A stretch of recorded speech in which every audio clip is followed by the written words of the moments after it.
Hoekom probeer ek nog? Ek val elke keer. Ek sal dit nooit regkry nie. Maar dis nie wat hy sê nie. God sê, sy genade is genoeg vir my.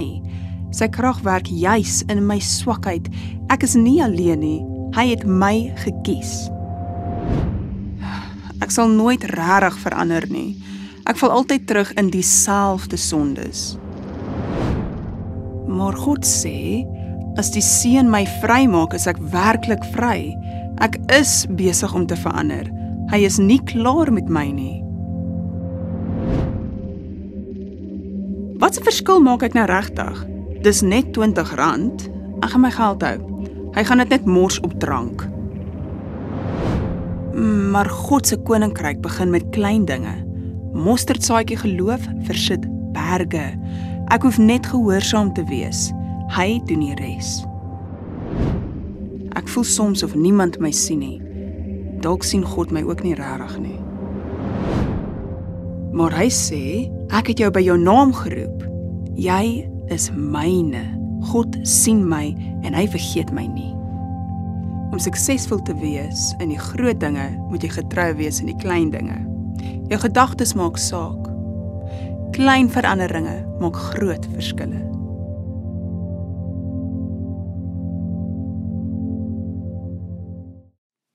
Vandag is op deel 2 van 'n 4-week preekreeks met die titel Klein dinge, groot verskil. Maar voor ons aangaan wil ek noem dat daar 'n preeknota is wat jy kan aflaai in die beskrywing van hierdie video. As jy op jou TV kyk, sal jy wel op jou foon of op jou rekenaar YouTube moet oopmaak om daai nota te kan kry. Dit gaan jou help om te volg, maar daar is 'n praktiese oefening op hierdie nota spesifiek wat ek nou met julle gaan deurhardloop. So jy kan altyd na die tyd die nota aflaai en net weer deur dit werk, of om sommer nou eers stop en gaan daai nota kry, dit dalk uitdruk of net dit voor jou hê, dit gaan jou net help. Maar as jy verlede week gemis het, ons het gepraat oor die realiteit dat partykeer wanneer ons na iemand anders se lewe kyk en dit lyk asof hulle alles onder beheer het, hulle het iets bereik wat vir ons uit bereik uit voel, hulle is dalk goed met iets waarin ons voel ons nooit in goed sal wees nie, dan raak ons soms so 'n bietjie geïntimideer, dat ons dink dinge soos ek kan nooit daai groot dinge doen, of probeer doen, wat my dalk sou help om groot dinge te bereik wat hulle al bereik het nie. Maar verlede week het ons op een baie belangrike gedagte gefokus, wat deur hierdie hele reeks sal loop. En hierdie gedagte, en as jy notas neem, wil ek graag hê, jy moet dit gou neerskryf. En dis nie altyd die groot dinge, maar dikwels die klein dinge, wat niemand sien nie, wat lei tot die groot dinge, wat almal wil hê. Nou, ek gaan dit weer sê, nee, want dis so belangrik dat jy hierdie waarheid eintlik net begryp. Dis dikwels die klein dinge, wat niemand sien nie, wat lei tot die groot dinge wat almal wil hê. Nou, verlede week het ons spesifiek gefokus op een van die kleinste dinge waarin ek en jy kon dink.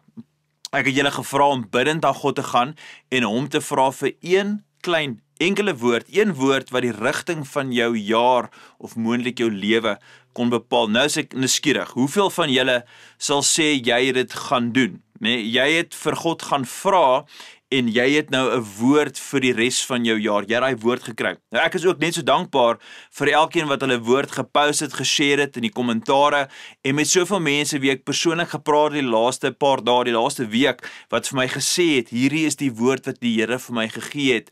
So net om vinnig laasweek se boodskap saam te vat vir die wat dit dalk gemis het. Nou ons het gesê, klein dinge maak 'n groot verskil. Dit was in Sagaria 4 vers 10 wat ons geleer het dat God raak opgewonde oor ons klein beginne. Nou in die weke wat voorlê, gaan ons praat oor hoe ons gedagtes wat klein lyk, hoe ons woorde wat dalk onseker klink en hoe ons aksies, al lyk dit klein, 'n massiewe invloed het. Maar jy moet hierdie waarheid aanvaar. En daai waarheid is jou gedagtes maak saak, want jou gedagtes beïnvloed jou woorde, en jou woorde beïnvloed jou aksies, en jou aksies lei weer tot jou gewoontes, en jou gewoontes vorm jou eindbestemming. Daarom wil ek vandag met jou praat oor ons gedagtes spesifiek, en hoe belangrik dit is vir wie ons uiteindelik word. Nou Salomo, hy het dit so gestel in Spreuke 23, het hy gesê, soos iemand dink in sy hart, so is hy. Nou, sê daai saam met my. Soos hy dink in sy hart, so is hy. Nou ek hou daarvan om dit so te stel, jou lewe beweeg altyd in die rigting van jou sterkste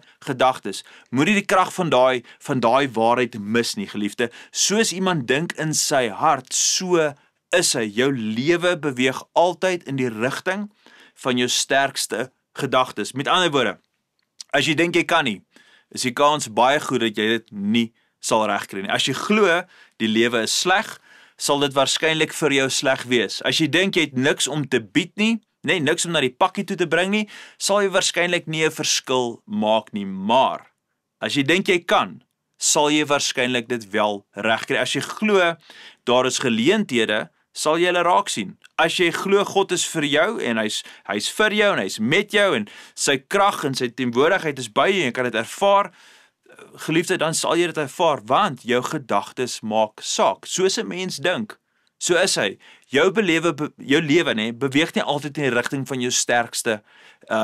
Wat ek nie probeer sê, jou lewe beweeg altyd in die rigting van jou sterkste gedagtes. En dis presies hoekom ek vandag 'n fondasie wil lê met iets wat ek noem 'n gedagte audit. Nou wat bedoel ek daarmee, né? Ek wil hê jy moet vir 'n oomblik dink waaroor jy dink. So dink 'n bietjie terug die afgelope week. Wat is die dinge waaroor jy gedink het, né? En ek gaan vir jou 'n lys wys met 2 uiterstes van hoe ons gedagtes kan wees. En daai lys is ook op die preeknota. Hoekom ek in die begin gesê dis belangrik om hom dalk af te trek, maar dit gaan ook op die skerm wees. Nou kom ons bring dit gou op die skerm, né? Is jou gedagtes meestal vol kommer of vol vrede? Kalmte, né? En dan wil ek hê jy moet binne 'n oomblik 'n nommer sirkel wat vir jou wys waar jy jou tans bevind. Watter een staan vir die meeste uit? Daarna gaan ons kyk na negatiewe of positiewe gedagtes. Is jy oorwegend negatief of is jy oorwegend positief? En dan gaan ons kyk of jou denke wêrelds is of ewigheidsgerig is. So, dink oor wat jy dink. Laat ons begin met die eerste ry, né? Kommer teenoor kalm. Nee, watter een is jy? Voordat jy 'n nommer sirkel, kom ek help jou 'n bietjie. Sou jy sê jy's meer aan die kommerkant? Dink aan die afgelope week. Was jy dalk bekommerd oor jou kinders? Moontlik bekommerd oor jou werk? Dalk bekommerd oor jou of iemand anders se gesondheid? Of dalk oor jou geldsaake, né? Veral nou dat daai kredietkaartrekening van laas maand nou ingekom het en dan sê jy vir jouself soos, ek weet nie wat ek gedink het nie, en nou is jy gestres. Jy stres oor laas maand se genot is nou hierdie maand, hierdie week se realiteit. Nou is jy gestres. So ek weet nie wat dit is vir jou nie, maar jy vind jouself in daai kommerspasie, jy's bekommerd. Nou as dit jy is, sirkel 'n nommer aan daardie kant van die skaal. Of dalk as jy in die kalm kant, jy's in die vrede kant, die kant vol vrede. Jy is veilig in God se beloftes. Dit beteken nie jy's passief of onbetrokke nie, maar daar is hierdie boonatuurlike rustigheid, hierdie vrede oor jou wat ander mense nie eers kan verstaan nie. Hulle kyk na jou lewe en sê jy's net so rustig.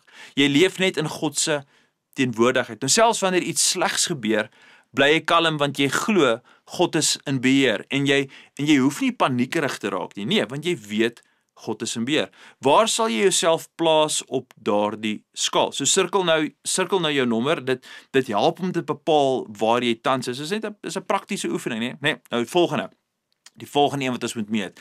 Negatief teenoor positief. Nou dink aan waaroor jy dink, né? Dis die gedagte vandag. Jy moet stop en dink oor wat jy dink, né? Sommige van julle, kom ons wees eerlik, julle het amper 'n geestelike gawe vir negativiteit, né? Jy sien wat verkeerd is lank voor jy raak sien wat reg is, né? Jy is maklik krities teenoor mense. Jy verwag altyd die slegste. Jy's gereeld ontevrede. Jy dink dalk dinge soos as ek net getroud was, sou ek gelukkig gewees het, né? En dan trou jy. En dan dink jy, wel as ek net kinders gehad het, dan sou ek gelukkig gewees het. Dan kry jy kinders. Jy gaan deur daai oefening, né? En dan sê jy, as ek net ander kinders gehad het, né? Dan sou ek gelukkig gewees het. Daai is net 'n grappie, né? Jy moet hou van jou kinders. En jy vind jouself meer aan die negatiewe kant van die skaal. Of dalk is jy meer positief. Jy dink oor wat jy dink en jy kies om die beste van mense te glo.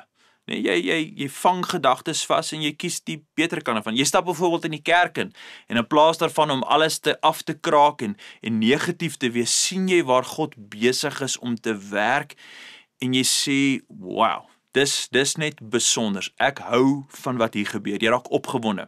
Jy het dalk 'n moeilike dag, maar jy bly glo God is goed, want hy is altyd goed. Hy is vir jou en nie teen jou nie. Hy sal alles ten goeie laat meewerk omdat jy vir hom lief is. Sal jy sê jy's meer negatief of meer positief? Sirkel dan nou daardie nommer. Jy moet 'n keuse maak, né? Ons audit ons gedagtes. Nou kom ons gesels nou vir 'n oomblik oor wêrelds teenoor ewigheidsgerig. Dis nou ons laaste enetjie wat ons gou gaan meet. Is jou denke hoofsaaklik wêrelds? Met ander woorde, word jy vasgevang in dinge van hierdie lewe eerder as wat jy aan ewigheid dink, né? Jy's meer gerig aan dinge hierdie kant van die hemel as wat jy dink aan hoe ons lewens gaan lyk. Dalk dink jy baie aan watter kar jy ry, né? Of watter hemp jy gaan koop, of daardie hoed of beld gaan pas by my skoene, né? Of dalk, wat gaan mense van my dink as ek dit sê, of dat sê, of dit doen, of nie dit doen nie, né? Of miskien is jy iemand wat, as jy 'n foto neem, en dan dink jy soos, ek dink ek lyk cute in hierdie foto, ek wonder of mense dit gaan like, nee? Ek wonder of mense gaan hou van hierdie foto. Jy dink nie noodwendig aan slegte goed nie, dis die ander kant, maar jou denke draai nie net oor dinge dit draai basies maar net oor dinge van hierdie wêreld, eerder as oor dinge van God en ewigheid wat vir die Here belangrik is. Of word jy dalk wakker met die gedagte, hoe kan ek my lewe vandag gebruik om God te verheerlik, né? Dink jy aan mense wat dalk ver van God af is en dit breek jou hart en jou hart breek vir sulke mense. Jy dink, wat kan ek doen om God se liefde vir hulle sigbaar te maak, né? Jy mag dalk goeie dinge hê, dit gaan goed met jou. Jy slaag in die lewe. Daar's niks fout daarmee nie, né? Maar dan dink jy, hoe kan ek die dinge wat ek het, hierdie materiële vooruitgang wat ek beleef, né? Hoe kan ek dit gebruik om ander mense se lewens te verander? Hoe kan ek dit aanwend om mense te help om God se liefde te ervaar? So, is jy meer wêrelds ingestel of meer ewigheidsgerig? Okay, dan kies jy nou 'n nommer op daardie skaal om aan te dui waar jy is. Nou as jy 10, 10 en 10 aangeteken het op al drie skale, nee, niemand sal 10, 10 aangeteken, dan raai wat, nee. Hierdie boodskap is 100% vir jou. Hoekom? Want jou gedagtes bepaal wie jy gaan word. Jou hele lewe beweeg altyd in die rigting van jou sterkste gedagtes. Soos 'n mens dink in sy hart, so is hy. As jy beheer word deur wêreldse gedagtes, deur negativiteit of bekommernis, dan beteken dit jy beweeg na daardie kant toe, né? Dis waartoe jy gaan oorwegend. Maar as jou gedagtes vol is van vrede, van hoop en ewigheid, dan beteken dit jy's op pad in daardie rigting. Maar kom ons wees eerlik, geliefde, die meeste van ons, inteendeel, niemand van ons sal 10, 10, 10 gesirkel het nie. Nee, want ons kultuur, ons wêreld, wat ons sien op sosiale media, dit alles druk ons in die verkeerde rigting en orals roep dinge uit na ons toe, kommer oor dit, of kommer oor die, wees negatief oor die ding, of wees negatief oor daai ding, dink aan wat verbygaan en die tydelike dinge, eerder as die ewige dinge, nee, en dis presies hoekom, ek glo, God het vir Paulus geïnspireer om die volgende vir ons te skryf, en dis vasgelê in Romeine 12 vers 2, hy sê, moenie julle leefwyse aanpas by die van hierdie wêreld nie, maar laat God julle verander deur julle denke te vernuwe. Nou geliefde, hoe word ek en jy nuut, né? Wat moet ons doen? Deur wat? Hoe raak ons nuut? Kom ons sê dit saam, né? Hierdie volgende, deur jou denke te vernuwe. Dis wat Paulus vir ons leer.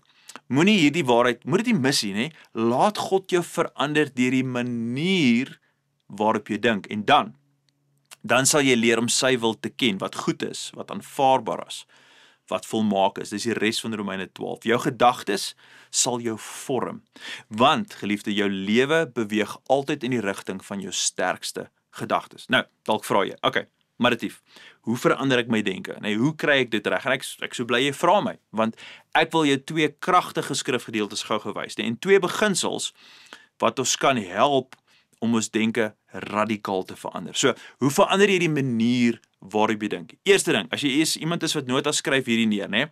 Want dis belangrik. Ons moet vernietigende gedagtes vasvang. Ek sê dit weer. Ons moet vernietigende gedagtes, ons moet dit vasvang. As jy oordonder word deur bekommernis en negatiewe denke, né? of wêreldse en tydelike fokus, dan is dit tyd om daardie vernietigende gedagtes eenvoudig net vas te vang. Prakties, hoe kry ons dit reg? Weer Paulus, hy's aan die woord, hy leer vir ons presies hoe om dit reg te kry. In 2 Korintiërs 10 vers 3 tot 5. Nou hy skryf aan die kerk in Korinte wat ongelukkig baie leuns geglo. Daar was vals lering, daar was baie afleiding, afgodsdiens, klomp dinge was te mekaar en hy bring vir hulle hierdie skrif, hy kom leer vir hulle die volgende. Hy sê: ons leef wel in hierdie wêreld, maar ons stry nie soos die wêreld stry nie. Met ander woorde, geliefde, as jy 'n Christen is, hier kom die goeie nuus. En dis wat hy volgende sê: die wapens van ons stryd is nie vleeslik nie, maar het krag van God om vestings neer te gooi, af te breek, net te vernietig. Die oorspronklike Griekse woord vir krag is die woord dunamis. Dis ook waar ons die woord dinamiet vandaan kry. Met ander woorde, God gee vir my en vir jou hierdie ontploffende geestelike krag om vestings af te breek. Nou wat is 'n vesting? In die Grieks, as ons gekyk en ons baie keer meer beskrywings is bietjie ryker, nê. Dit verwys na iemand wat in 'n tronk vasgevang is, deur spesifiek 'n leuen.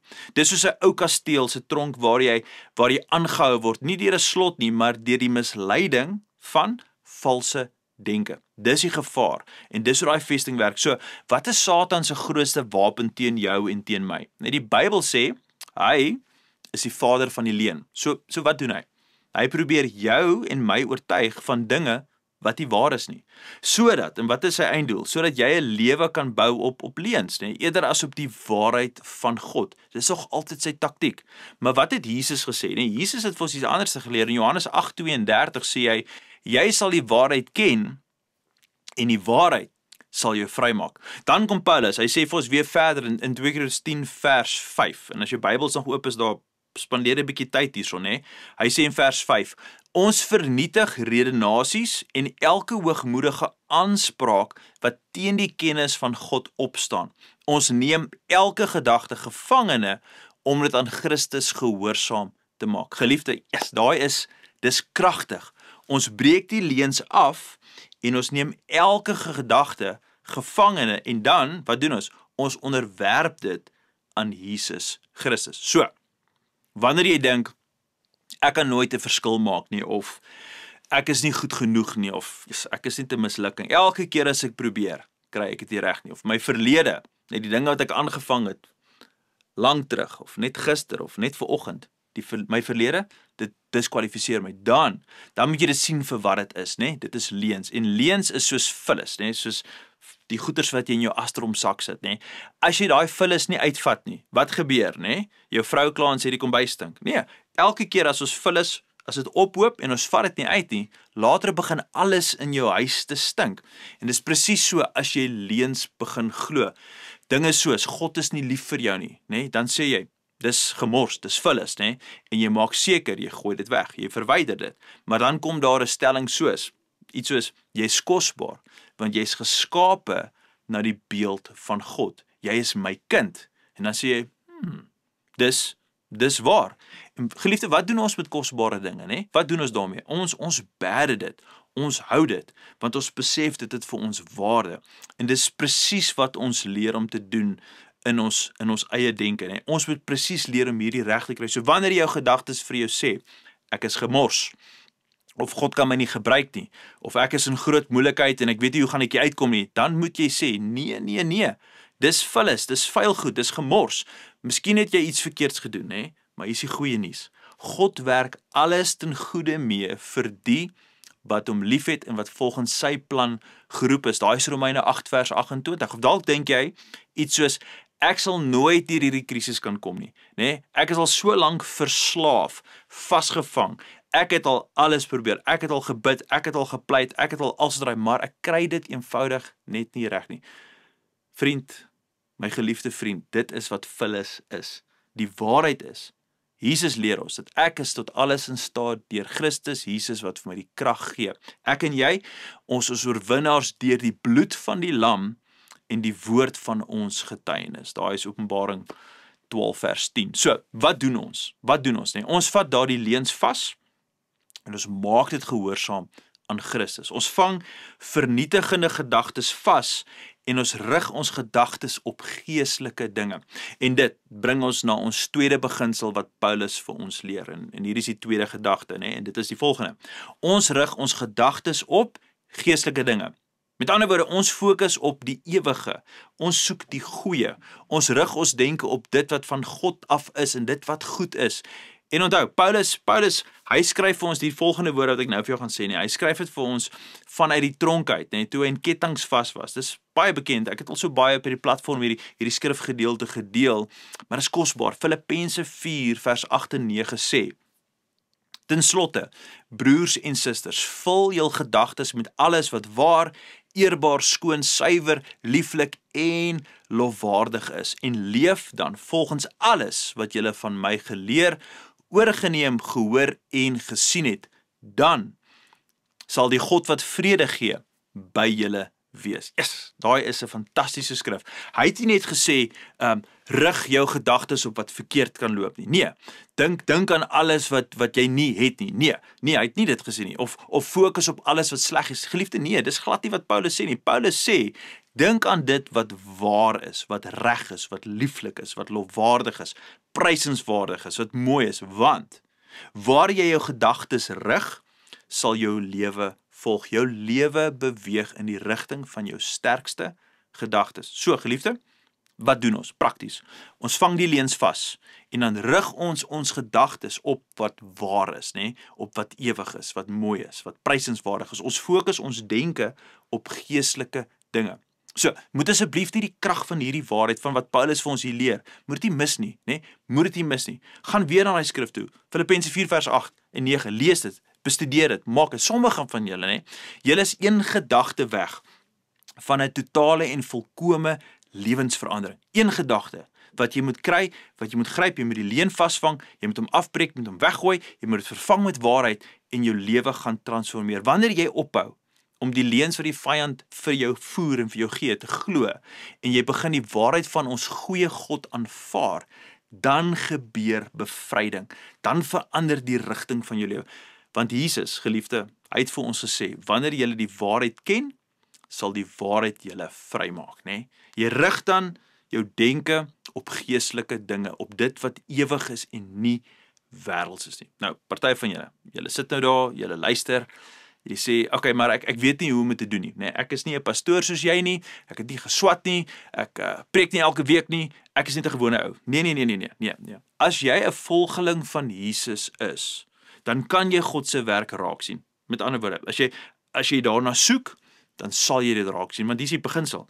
Want ek en jy, ons vind altyd dit waarna ons soek. Miskien as jy nou 'n man is, dan sukkel jy so 'n bietjie om 'n kas oop te maak en dadelik te sien wat voor jou is, en dan moet ons die vrou vra vir hulp. Maar die feit is dit, ek en jy sal altyd kry dit waarna ons soek, waarna ons gedagtes wend en ons energie fokus, ons sal dit kry. Prakties, miskien kan ek dit so verduidelik. Dink net aan die verskil tussen 'n aasvoël en 'n suikerbekkie, Albei voëls, albei vlieg, een is baie mooier as die ander een. Wat doen 'n aasvoël, Hy vlieg rond en hy soek vir dooie goeters, soos roadkill, hoogtepunt van sy dag. Hy vlieg en hy sê, daar's 'n dassie doodgery, great stuff, Nou, wat soek 'n suikerbekkie? Hy soek nektar, hy soek soetheid, hy soek lewe. Elke dag is daar dooie dinge en soet dinge om raak te sien.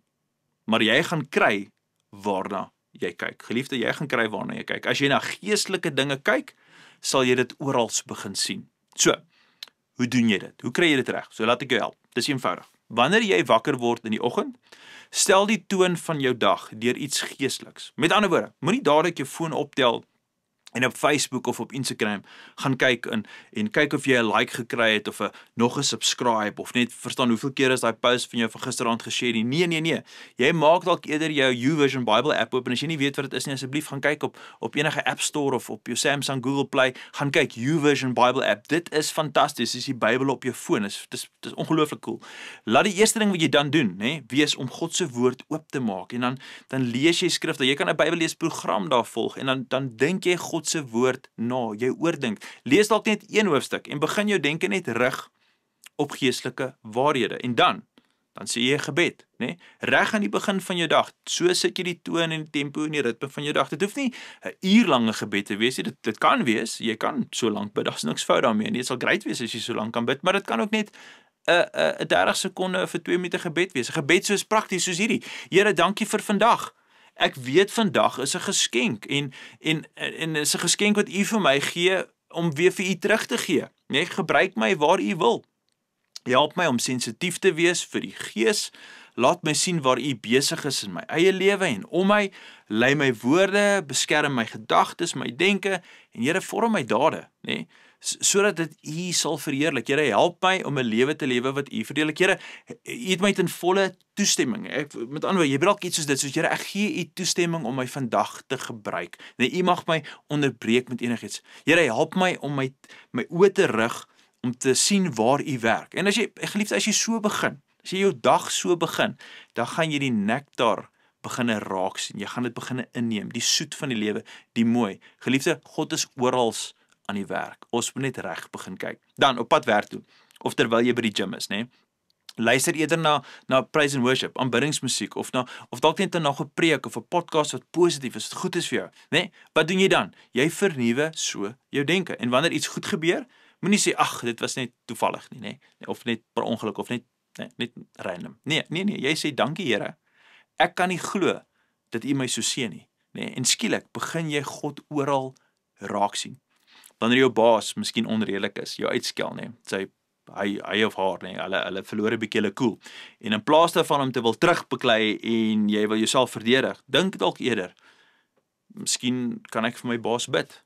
Wonder waardeur gaan sy vandag? Dalk gaan sy deur 'n moeilike ding. En dan wanneer jy iemand in nood sien, in plaas daarvan om te dink, ag, ek het nou nie tyd nie, nê? Sê jy dalk, Here, dalk roep U my om 'n verskil te maak in daai persoon se lewe. En wanneer God jou begin gebruik, nee, wat gebeur? Dan begin jy momentum kry, geestelike momentum.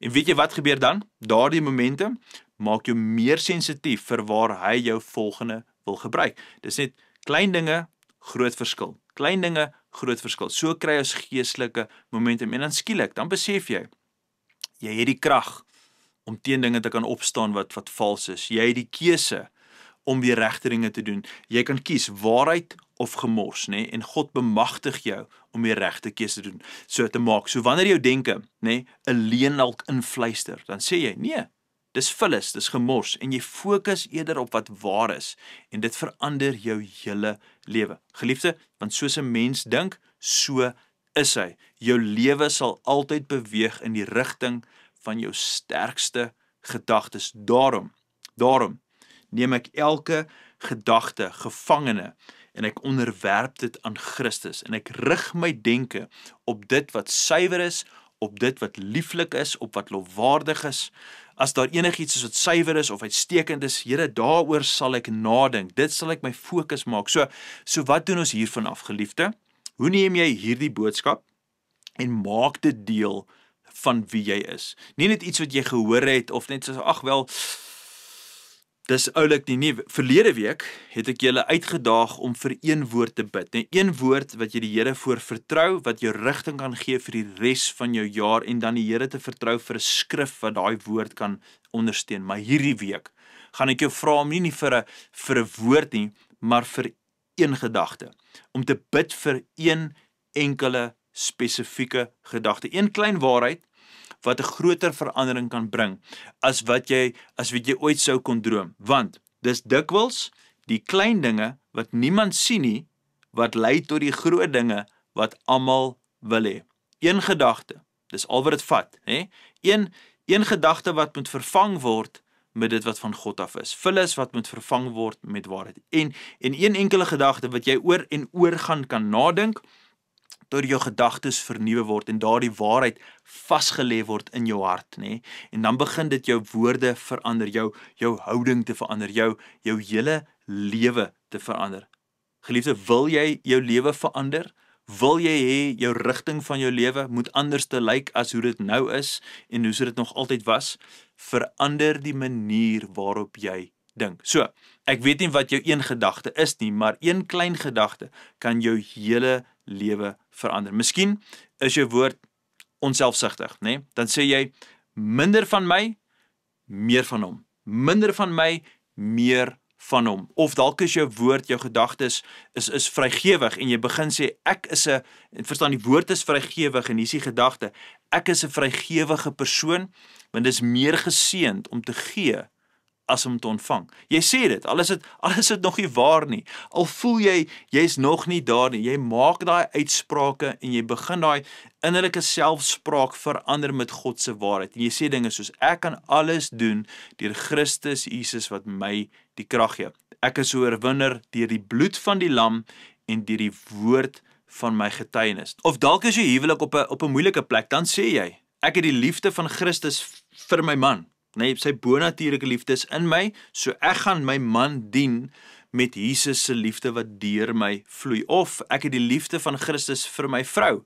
Dis die tipe liefde wat ek wil hê, daai Efesiërs 5 liefde, nee, gaan lees dit vanaf vers 21 tot 33, gaan lees dit. Ek dien haar soos Christus die kerk gedien het, en jy sê dit weer en weer en weer, en raai wat? Dit verander wie jy word. Dit verander jou rigting van jou lewe. As jy jou lewe wil verander, begin deur jou denke te verander, want gedagtes skep woorde. Woorde skep aksies. Aksies skep en vorm gewoontes, en gewoontes, dit bepaal die bestemming waartoe ons op pad is. Soos 'n mens dink, so is hy. Geliefde, ons gaan nie die ritmes van hierdie wêreld navolg nie. Nee, ons moet wegbreek uit daai patroon uit. Ons gaan toelaat dat God ons verander deur ons denke te vernuwe. Hy doen daai bonatuurlike werk. Ons moet hom net toelaat. Dan sal ons sy goeie, aangename en volmaakte wil leer ken, want ons veg nie met wêreldse wapens nie. Terug by 2 Korintiërs 3 vers 10. 2 Korintiërs 3 vanaf vers 5 tot 10, maar ons veg met geestelike wapens om sterk vestings te vernietig. Ons neem elke gedagte gevangene en ons onderwerp dit aan Christus. Ons rig ons denke op dit wat suiwer is, wat pragtig is, wat lofwaardig is. En as daar enigiets is wat uitstekend is, dan sal ons daaroor nadink. En dan, en hier is die belofte, dan sal die vrede van God by ons wees. Want soos jy dink, so sal jy word. Ander mag dalk sê, maar dis tog net 'n klein gedagte, nê? Maar ek en jy, ons weet, dis dikwels die klein dinge wat niemand sien nie, wat lei tot die groot verskille wat almal wil hê. En daarom sal ons dink aan wat waar is. Ons sal alles wat vals is gevangene neem en ons sal ons gedagtes onderwerp aan God en seker maak ons gedagtes begin hom te verheerlik, want as jy die waarheid ken, sal die waarheid jou vrymaak. Geliefde, kom ons bid saam. Hemelse Vader, baie dankie dat U vir ons rig ook in ons gedagtes.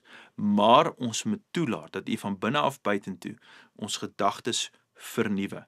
Dis nie iets wat ons self doen nie, maar ons moet by 'n plek kom waar ons toelaat dat U woord en U skrif en tyd saam met U ons binnepraat beginne verander. Daarom, Here, vra ek vandag vir die bonatuurlike gedagte en hierdie opdrag dat ons moet gaan vra vir 'n denke stelling. Ons moet gaan bid vir 'n sin in ons gedagtes, 'n nuwe gedagte wat moet vorm, wat ons waarde, ons rigting, ons motivering gaan bepaal, sodat ons op 'n plek kan kom waar ons lewens werklik transformeer. Here, dit begin klein. Al voel ons vandag ontmoedig, ons voel vasgevang en vasgeval in ons dinge van gister en die dinge wat ons terughou, moet ons vandag sê, dit gaan oor die klein dinge wat ons gaan beginne doen. Ons gaan dit net beginne doen en ons gaan die Here vertrou om ons te help. So Here, dankie dat ons laasweek gevra het vir 'n woord en dat U vir so baie van ons 'n woord gegee het. En daarom dank ons U reeds dat U vandag vir ons 'n gedagte gee, 'n gedagte wat ons moet vorm, 'n gedagte soos ek is waardig van U heerlikheid en daarom kan ek wandel in die heerlikheid. Daai is 'n gedagte wat ons kan vorm. Here, mag ons gedagtes ons rig, ons leer en ons lei en daai vullis uitvat en vervang met U waarheid. Ons vra dit alles in die mooi naam van Jesus vir U genade oor ons lewens. Ons bid dit. Amen en amen. Geliefde, baie dankie dat jy inskakel saam met ons. Dankie vir elke persoon wat hierdie boodskap deel, met ander mense dit share, vir die kommentare wat julle verlos en vir die boodskappe wat ons ontvang, die e-mails. Dit is vir ons so kosbaar. Dankie dat julle saam met Beleef hardloop. Ons waardeer julle. Gaan in vrede. Totsiens.